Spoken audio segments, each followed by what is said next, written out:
Dans ce podcast, découvrez le quotidien d'un tribunal correctionnel au plus près de la réalité. Exceptionnellement, l'enregistrement des audiences que vous allez entendre a été autorisé. Bienvenue dans Justice en direct. Nous remercions Pierre Gouzen, ancien président de la Chambre correctionnelle d'Avignon. Bonjour, l'audience est ouverte. Vous pouvez vous asseoir. Vous êtes né le 29 septembre 1965. Oui. Vous comparaissez détenu dans le cadre de ce dossier, puisque vous avez été déféré et passé en comparution immédiate le 13 mars, placé en détention pour éviter le renouvellement de l'infraction et l'affaire étant renvoyée à aujourd'hui. Il vous est reproché d'avoir, le 10 mars 2009, volontairement commis des violences ayant entraîné une incapacité supérieure à 8 jours, en l'espèce 10 jours, sur la personne de Frédéric. Violence aggravée par deux circonstances, dans la mesure où vous êtes le conjoint ou le compagnon ou concubin de la victime, et par une personne en état d'ivresse manifeste, outre qu'en état de récidive légale. Il vous est également reproché, ça c'était des faits du 10 mars 2009, d'avoir antérieurement, les 1er et 2 octobre 2008, également commis des violences sur Frédéric, votre compagne, violence qui a entraîné une incapacité inférieure à 8 jours, 4 jours, toujours en état de récidive légale. Donc, en quelques semaines, en quelques mois, octobre et mars 2009, et malgré des condamnations précédentes pour des faits de violence sur votre compagne, des violences à nouveau qui vous sont reprochées. Que vous ne contestez pas, même si vous ne vous souvenez pas. Madame n'est pas là, elle a fait un témoignage. Je vis en concubinage avec monsieur depuis 22 ans, nous vivons ensemble. Depuis 3 ans, il s'est remis à boire et notre couple ne fonctionne plus. Depuis cette date, donc, il me bat régulièrement pour se défouler lorsqu'il est énervé.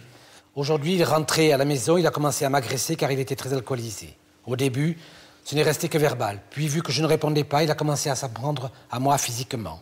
Il m'a porté des coups de poing sur tout le corps, notamment au visage. Il m'a ensuite jeté des chaises et m'a attrapé pour me cogner la tête contre les murs. Hématome périorbitaire avec contusion du mammalaire, plaie de la lèvre, contusion de l'hémiface avec hématome de la région goniale, irritation cutanée du cou, érosion cutanée multiple sur l'avant-bras, contusion du poignet, hématome avec probable fracture de la phalange, tremblement, peur, c'est la victime, rougeur de la face. Le 1er octobre, je suis rentré avec les enfants. Les enfants étaient là. Je vois que mon compagnon est là. Je lui demande pourquoi il n'est pas allé aux champignons avec son ami. J'ai pris le téléphone pour demander la raison à son ami, que je connais. À cet instant-là, il s'est jeté sur moi. Il a tenté de m'étrangler. J'ai essayé de me débattre autant que je pouvais. Voilà. Voilà cette chronique d'une violence d'un couple à la dérive, mais un couple dont c'est la femme qui subit les conséquences de cette dérive, exclusivement. Et très souvent, dès qu'il y a un peu d'excès de boisson, ça tombe. Cette femme, vous avez combien d'enfants? Vous avez des enfants communs? 2. Cette femme avec qui vous avez vécu pendant 22 ans, qui est la mère de vos 2 enfants, qui est frappée. Frappée. La tête contre le sol, contre les murs, comme elle dit. Menacée, insultée de mort. En présence parfois des enfants, j'imagine. Alors effectivement, vous avez été placé en détention parce que ça faisait la 4e récidive et qu'il fallait protéger la victime. Le tribunal vous a placé en détention il y a 15 jours. Voilà. Vous avez dit que vous aviez honte. À un moment donné, devant les policiers. C'est-à-dire que je me rappelle jamais, quoi. Donc je sais que c'est une catastrophe dès que je bois, quoi. Je devrais pas boire du tout, jamais. Mais ce jour-là, j'étais bien, j'ai fait de la cuisine, j'imaginais pas une suite pareille. Enfin, c'est aberrant, quoi. Mais vous ne vous en prenez pas à n'importe qui, vous en prenez pas à un voisin, à un policier qui arrive, à vos enfants, vous en prenez à votre femme. Oui, non, mais j'ai aucune explication, je n'en ai pas. Vous l'aimez pas? Si, plus que tout. Plus que tout. Et comment on peut faire du mal, faire souffrir quelqu'un qu'on aime? Je comprends pas. C'est souvent la personne qu'on aime qu'on fait souffrir le plus. Hein. Hein? Non, physiquement, de cogner la tête contre le sol et dire après, mais je l'aime plus que tout, je comprends pas, c'est comme un enfant. Non, mais on peut pas avoir quand même de satisfaction à blesser, moi non plus, je comprends pas. À faire souffrir. Moi non plus, je comprends pas, c'est incompréhensible, quoi. C'est... Je sais pas, les dernières années ont été singulières, quoi. Entre le... Pour elle, surtout. Pardon? Pour elle, surtout. Ces dernières années, c'était elle qui subissait votre dépression, peut-être? Oui, voilà, mais ça, c'est le côté physique, mais il y a tout un... Il y a des racines dans ce mal-là, quoi. Des racines que je peux pas déballer ici, je peux pas vous raconter 22 ans de vie commune, dont les nombreux conflits et bonheurs qui en résultent, quoi. Ça n'excuse en rien, mais il y a pas... Il y a tout un tas de choses, familiaux, aussi bien de belles familles que de ma famille. Il y a beaucoup de choses, quoi. Ça serait trop long. Ah non, mais la vie conjugale n'est pas un long fleuve tranquille. Mais de là, à taper la tête de la femme... Non, mais vous insistez sur ce fait précis. Ah oui, parce que je trouve que c'est quand même un geste de moi, j'ai aucun souvenir de ça, ou peut-être... Violent. Oui, c'est... Qui a été confirmé par le rapport, le certificat médical. Hein. Si j'ai fait ça, je pense que les coups ne devaient pas être portés avec grande force, et Dieu merci d'ailleurs. Non, c'est vrai que vous auriez pu la tuer, oui. Moi, je sais pas quoi vous dire alors. Oui, c'est vrai, je me souviens de rien, quoi. Je me souviens, moi, d'un début d'altercation verbale, et ensuite, c'est tout, quoi. Et je cherche pas... Je suis pas dans le déni en disant ça, c'est la vérité, quoi. Par rapport à vos enfants, en fait. Je sais que les enfants, quand il y a eu ces conflits, ils ont entendu. Ouais, je sais pas, je sais pas, oui, je sais, j'y réfléchis des semaines et des mois. Et je peux que m'en reporter à ma propre histoire. Donc l'image du père, effectivement, elle en est que dégradée. Mais mon fils, lui, a 14 ans, il a jamais pris une claque de sa vie. Ma fille non plus. Alors, je sais pas quoi dire. Je sais que l'image du père, elle sera fortement écornée, oui. Mais j'ai fait plein d'autres choses avec mes enfants. La pêche, le vélo, le ski, enfin, tout un tas de choses normales, quoi, aussi, quoi. Et j'ai jamais porté la main sur eux. J'ai pas d'explication, mis à part, je sais pas, une défaillance psychologique. J'ai bien dit psychologique, pas psychiatrique. Je sais pas, monsieur le juge. Je suis pas compétent, je crois. Vous êtes passé donc il y a 10 mois à peu près devant le tribunal avec une mise à l'épreuve par rapport à vos problèmes d'alcoolisme et vos problèmes conjugaux aussi. Et vous avez été vu par le service, par les éducateurs, par le juge, peut-être par un médecin. Et dès octobre, ça a recommencé. Alors qu'il y avait ce suivi, cette menace aussi de révoquer le sursis et d'aller en prison. C'est souvent ça. Ces faits se déroulent souvent quand ils reviennent de vacances. Je sais pas si expliqué. Peut-être parce que moi je pars pas en vacances. Hein. Ça fait 10 ans que je n'ai pas pris de vacances. Pendant qu'ils vont au ski, moi je vais à l'usine et c'est comme ça depuis 20 ans, quoi. Donc peut-être qu'au fur et à mesure des années, c'est peut-être un déclencheur, peut-être inconsciemment, je sais pas, quoi. Mais comme à chaque fois ça se produit à ces moments-là, il y a peut-être...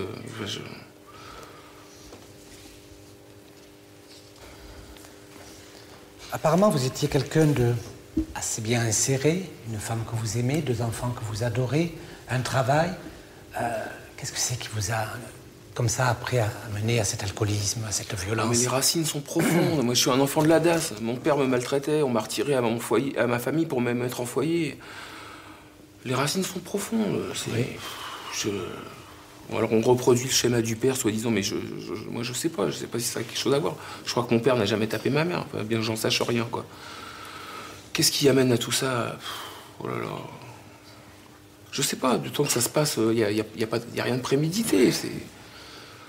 Ça se passe en un éclair, un trop-plein de haine. Pourquoi de la haine envers ma femme alors que je devrais pas en avoir? Elle m'a soutenu. Et oui, c'est ça, pourquoi choisir toujours la femme et sa femme, souvent?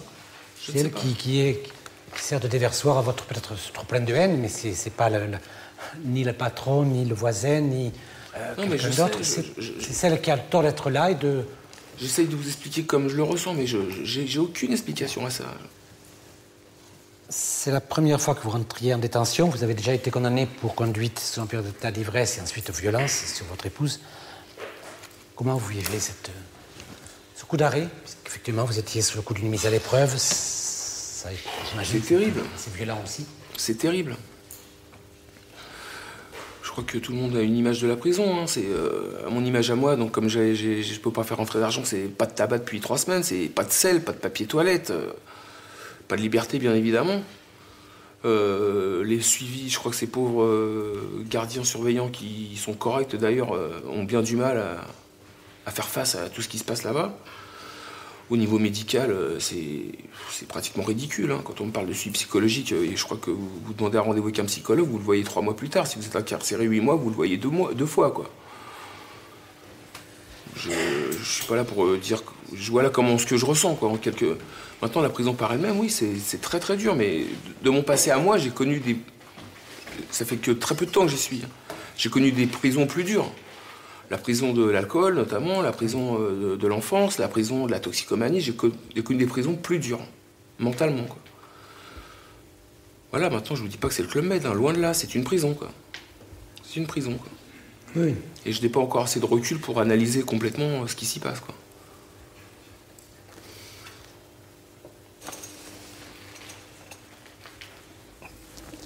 Vous voulez ajouter quelque chose, monsieur? Je crois que j'ai été le plus complet possible. Vous pouvez vous asseoir, merci, monsieur. Madame le procureur. Monsieur le Président, messieurs du tribunal, bon, quand on entend monsieur... Quelque part, on est rassuré parce qu'il a, je dirais, une intelligence tout à fait normale, même, je dirais, au-dessus de la moyenne. Il sait s'exprimer, il sait dire qu'il a fait des erreurs, il sait évoquer son passé. Simplement... Je dirais sa lucidité s'arrête peut-être quand il dit « je n'ai pas frappé avec une grande force ». Parce que quand même, hein, ça c'est vraiment le point de vue d'un agresseur. Hein. Je ne l'ai pas tué, je ne l'ai pas massacré, je ne l'ai pas rentré pendant 3 mois à l'hôpital, donc c'est pas trop grave. Là, vous ne vous rendez pas compte. Vous ne vous rendez pas compte de ce que c'est que de recevoir ces coups. 1 fois, 2 fois, 3 fois. Donc, c'est une violence à l'égard de votre compagne, à l'égard de la mère de vos enfants, quand même. Enfin, c'est vrai qu'on a eu raison de dire, quand même, 22 ans de vie commune, 2 enfants, 14 ans et 7 ans. Je dirais que c'est toute une histoire, quand même, qui ne se foule pas aux pieds et à coups de poing comme cela. Mais au-delà des violences faites à cette femme, je dirais que c'est les violences faites à toute la famille. Parce que les enfants sont forcément témoins. Et dans cette affaire, on le sait, hein, le fils... Il est pudique, mais il dit, des fois, ma mère a des marques. Et pour un enfant, voir sa mère qui a des marques de coups, effectivement, ça le fragilise parce que ça porte atteinte à son affection pour sa mère, et ça le fragilise parce qu'il a une image d'un père qui n'est plus protecteur, mais qui est devenu violent et agressif. La violence faite à la femme, à l'épouse, à la concubine, au conjoint, c'est aussi, monsieur, une violence faite aux enfants. Et quand vous dites « mais mes enfants, je ne les bats pas », non, mais vous leur infligez un spectacle de violence et surtout, vous les faites vivre dans un climat d'insécurité, alors que vous-même, vous avez analysé les problèmes de l'enfance et combien ça peut peser sur la vie d'adulte. Pensez à vos enfants. Si ça ne suffit pas de penser à votre femme, pensez à vos enfants. Quand vous battez votre femme, vous maltraitez aussi vos enfants. Donc ce sont des faits qui sont inquiétants, Monsieur le Président, messieurs du tribunal. Ils sont inquiétants, pourquoi? Parce qu'il y a une répétition. Je ne peux que proposer au tribunal une peine d'emprisonnement ferme compte tenu de la gravité de ces faits. Je requiers donc à l'encontre de une peine de 1 an d'emprisonnement, donc 4 mois, avec sursis mis à l'épreuve pendant 2 ans, une obligation de soins à la fois médicales, mais aussi médico-psychologiques. Je requiers cette peine, qui est une peine qui sanctionne, c'est vrai, qui sanctionne des faits inadmissibles, mais qui doit vous permettre d'essayer de prendre en considération vos problèmes et cette fois-ci de tirer les enseignements de vos errements passés. Et bien sûr, je requiers le maintien en détention. Je crois que monsieur a conscience de la gravité des faits qui lui sont reprochés aujourd'hui. Vous l'avez entendu, il s'est exprimé avec lucidité sur ces faits-là. Et il vous l'a dit, il a honte. Il ne comprend pas pourquoi il en est arrivé là. Ces faits de violence sont toujours liés à ces problèmes d'alcoolisme. Il faut savoir que monsieur a suivi en 1999 une cure. Et pendant 8 ans, il n'a plus touché à l'alcool. Et c'est en 2007, à la suite d'une dépression nerveuse, que va s'enchaîner cette descente aux enfers, une véritable descente aux enfers pour monsieur. Puisque à partir de 2007, il va être arrêté en conduite en état alcoolique, puis il va être condamné pour les faits de violence sur sa concubine. Je crois que monsieur a besoin d'aide, plus que d'une condamnation à une condamnation ferme. Il a besoin d'aide pour lui et il a aussi besoin d'aide pour ses enfants. Voilà, Monsieur le Président, les quelques observations que j'avais à faire. Monsieur, est-ce que vous voulez ajouter quelque chose? Je crois que tout est dit. J'ai bien entendu le message de Madame le procureur. C'est vrai que j'ai peut-être voulu minimiser les coups portés. Enfin, le but, c'était pas de me défausser, encore une fois. On a du mal à quantifier sa violence, j'imagine. Et j'espère ne pas avoir trop blessé, quoi. C'est tout. Bien. Vous pouvez revenir dans le box. Est-ce qu'il y a des comparutions immédiates qui sont arrivées? Des comparutions?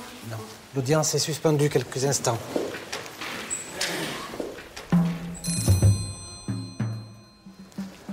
L'audience est reprise. Veuillez vous asseoir. Le tribunal prend les jugements délibérés. Dossier numéro 4. Le tribunal vous déclare coupable des faits de violence sur conjoint qui vous sont reprochés. Vous condamne à la peine de 8 mois d'emprisonnement, dont 4 avec sursis mis à l'épreuve pendant 2 ans, avec obligation de soins médicaux et psychologiques. Vous êtes condamné à faire et maintien en détention. Vous êtes condamné à effectuer 4 mois d'emprisonnement que vous ferez à la suite de votre détention depuis le 13 mars. Vous serez ensuite suivi par le juge d'application des peines qui s'assurera que vous effectuez cette obligation de soins, que vous allez voir régulièrement un médecin et un psychologue. Si vous ne le faites pas, le juge d'application des peines peut révoquer ce sursis, auquel cas vous feriez 4 mois de plus. Bien, donc l'audience est levée.